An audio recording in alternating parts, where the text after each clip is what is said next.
Welcome back to CVM Live. It's now time for our major stories in detail. And we begin with a CVM Live exclusive in what could be a landmark legal case in the Caribbean.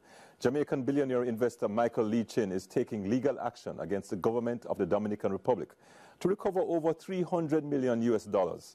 The sum represents compensation for what Mr. Lee Chin argues are losses and injury associated with an investment he made in that country. We get the details from CVM Live's Irvin Forbes. In November, some eyebrows were raised when Jamaica's Prime Minister Andrew Holness and the President of the Dominican Republic, Danilo Medina Sanchez, were conferred with national honors of their respective countries. Eyebrows are likely to be raised again as Jamaican billionaire investor Michael Lee Chin is taking legal action against the government of the Dominican Republic. It surrounds a matter which is topical in Jamaica: garbage. Mr. Lee Chin invested in the DOMREP through a company called Lahun Corporation to operate a sanitary landfill, recycling facility, and ultimately a waste-to-energy plant. In recent years, the business has been on a rocky road. Mr. Lee Chin maintains that the government of the Dominican Republic breached a number of provisions under the CARICOM Free Trade Agreement signed between both countries in 1998. The investor's lawyers have now submitted a notice of controversy, signaling his intent to submit to arbitration a claim against the DOMREP for the breaches. Mr. Lee Chin argues that since 2013, he has made significant investments related to the waste management facility in the municipality of Santo Domingo Norte. Among other things, the notice of controversy states that the DOMREP government, the municipality, and their Ministry of Environment have twice taken wrongful possession of the land and control of the landfill operations. Another complaint is that the authorities repeatedly refused to increase the tipping fee, which is the money levied upon a given amount of waste received at the facility. The investor argues that the concession agreement provided for the tipping fee to be revised twice a year, but the refusal of the authorities to grant an increase to the quote-unquote woefully low fee violated the state's obligations. Mr. Lee Chin points to sanctions imposed against his company for alleged violations of environmental regulations, noting that the state used intimidation tactics by seeking the criminal prosecution of the chief executive officer of the project, who is his son. In light of these conditions, the investor will seek compensation for losses and other injuries and will claim an amount of damages in excess of his initial $300 million US estimate, excluding interests, costs, and any other relief deemed appropriate by arbitrators. According to the notice, Mr. Lee Chin may pursue international arbitration after the next 3 months. A 16-year-old male has been charged in relation to a triple murder that took place in Osborne Store, Clarendon, on Tuesday, November 12th. The 16-year-old appeared before the Clarendon Parish Court on Tuesday, December 19, and was remanded in custody to a place of safety. His identity is being withheld. Residents of the Epsom community in Southeast St. Mary know the street lights they needed have been replaced, but they have them permanently. In the constituency, which was recently a hotbed of political campaigning, lights had been previously installed but were removed by the power company. In this update from CVM's Nika Lewis, the community now has properly installed the lights. We love this. We love it. We love it. We love it. We love it. If you cut me right now, a honey you see come out of me. We love this. Over 20 years spent in darkness would end just under 2 months into the MP's reign with the symbolic lighting of the Southeast St. Mary community of Epsom. Yeah, the light of the world is Jesus. And the man when I love light, I don't even know if I describe them. Father God tell you that already. And this thing will happen to Epsom St. Mary are the best thing that ever happened to sliced bread. It is almost unspeakable that any representative could have been in Southeast St. Mary and not seen the necessity to install light along this particular pathway. It was not only necessary, but it was important for the safety of the residents of Epsom. And we're happy that in our few days of being Member of Parliament, I can stand here today to say to you that the lights have been installed for the residents of Epsom. If this is a sign of things to come, then residents appeared joyful they made the right choice. Mr. Dunn, we thank you very much. Even though the other day something went down and the people, the residents of Epsom how them behave. You understand? I would just want to thank you very much, and the work has truly done. In the night when we are here trying to get a taxi or a bus, it's been a problem because no one been stopping through the darkness. They cannot recognize you in the dark. And we've been asking for just one light there in 24 years. And since Dr. Norman Dunn has win, in 1 month and 11 days, we get 3 by the main entrance, plus 15 more going inside the community. And we don't know how to tell Dr. Norman Dunn thanks, but it's already been a done deal. The new lights would see residents rejoicing for minutes on ending as they showered their MP with praise. Nika Lewis, CVM Live.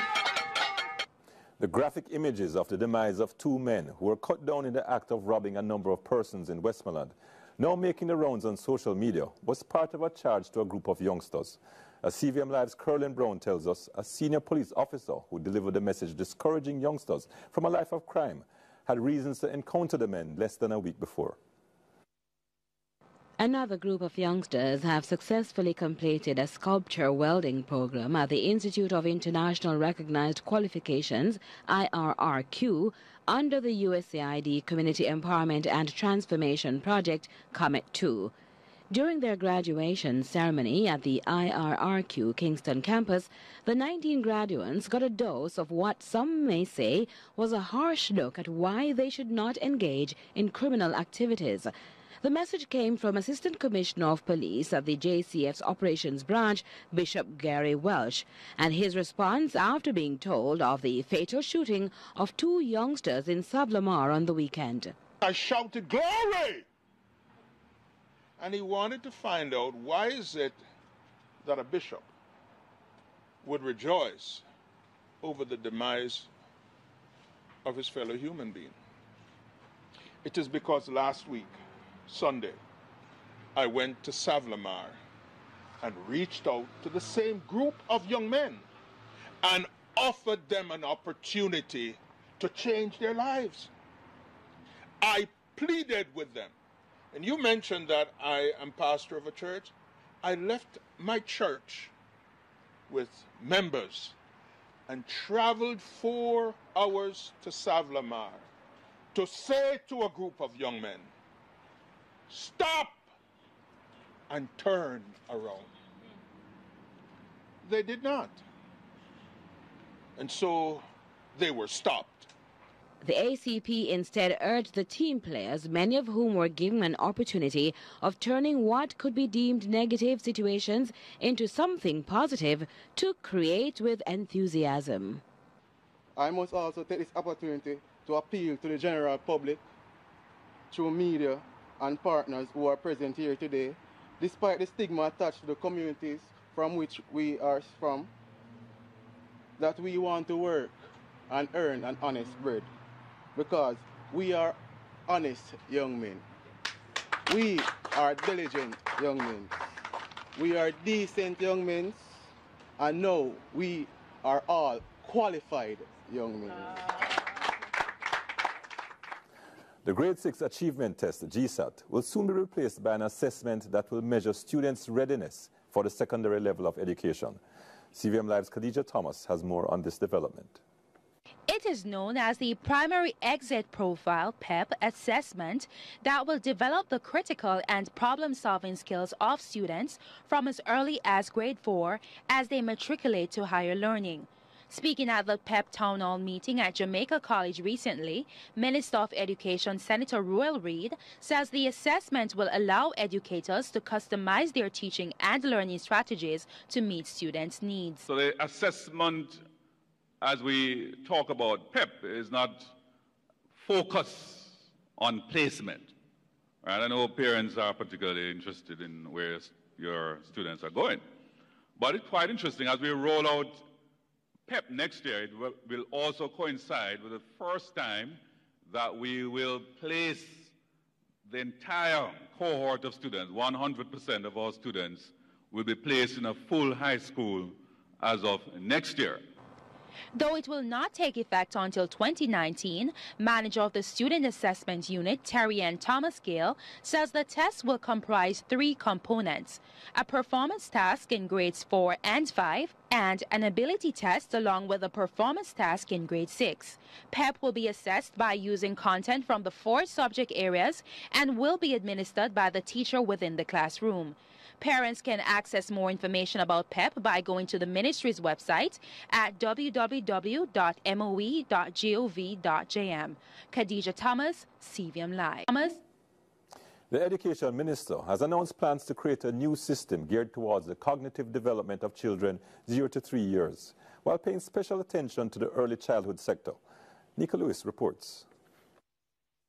Education Minister Ruel Reid is counting on the efforts of his government to not only level the playing field between the rich and the poor in acquiring an education locally, but also providing more resources to the Early Childhood Commission in catering to the 0 to 8 years cohort. What we are looking at is where the capacity exists, such as this one, West End, how we can create a 3-month, right up to 3.5, which is a daycare, which is still part of the early child, but I'm saying early child is 0. So we'll allow the mother to spend the first 3 months, and if they are not able, based on their circumstances, because after 3 months, by the way, that's when maternity leave ends.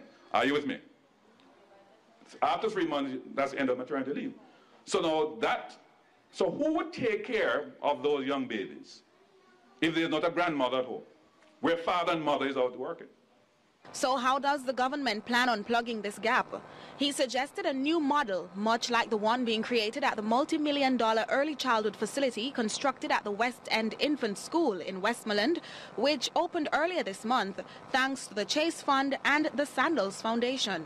There have been a complaint that the poor people who are paying the small amount of fees that can't pay the teachers adequately and fund. So even when we get institutions built, the staffing is an issue. But we're saying, let us now have the MOU with those institutions, which is exactly happened a couple years ago with the primary and high school when they were church or trust owned, and then it became grant aided. Once you are grant aided, you are now a public institution, which makes it easier for the government to fund staffing and other operational expenses. So the partnership, Adam, is therefore, which is the model here, with Chase, go and build out, go and improve the physical infrastructure of the institution, and we will continue and fund the operational costs of the school, including paying the staff and all the other operational expenses. That is the model that we want to build up. The West End Infant School comprises 8 classrooms, resource centres, bathrooms, kitchen, a sick bay, administrative offices and modern playground and amenities. It seeks to provide well-needed space and a modern platform for early stimulation to occur. Nika Lewis, CVM Live. Time now for the regional and international news.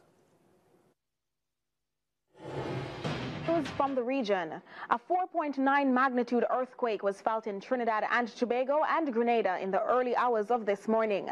According to the Seismic Research Center at the University of the West Indies, the quake occurred 13 minutes after midnight. It struck about 51 kilometers northwest of Tobago's capital, Scarborough, 108 kilometers northeast of Arima, Trinidad, and 99 kilometers southeast of St. George's, Grenada.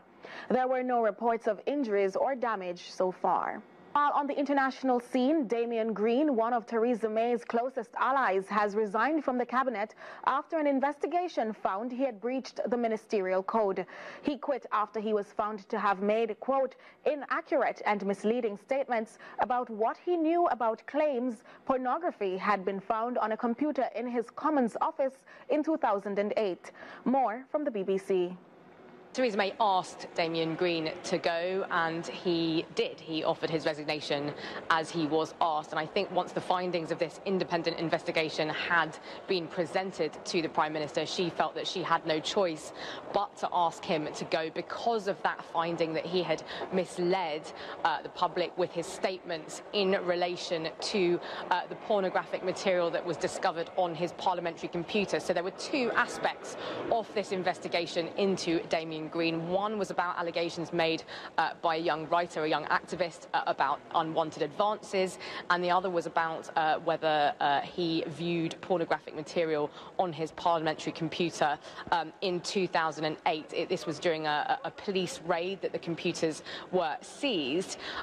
Now, Damien Green has maintained his innocence strongly throughout this whole investigation, this whole process, and the tone of the letters exchanged between Theresa May and Damien Green are clearly very regretful.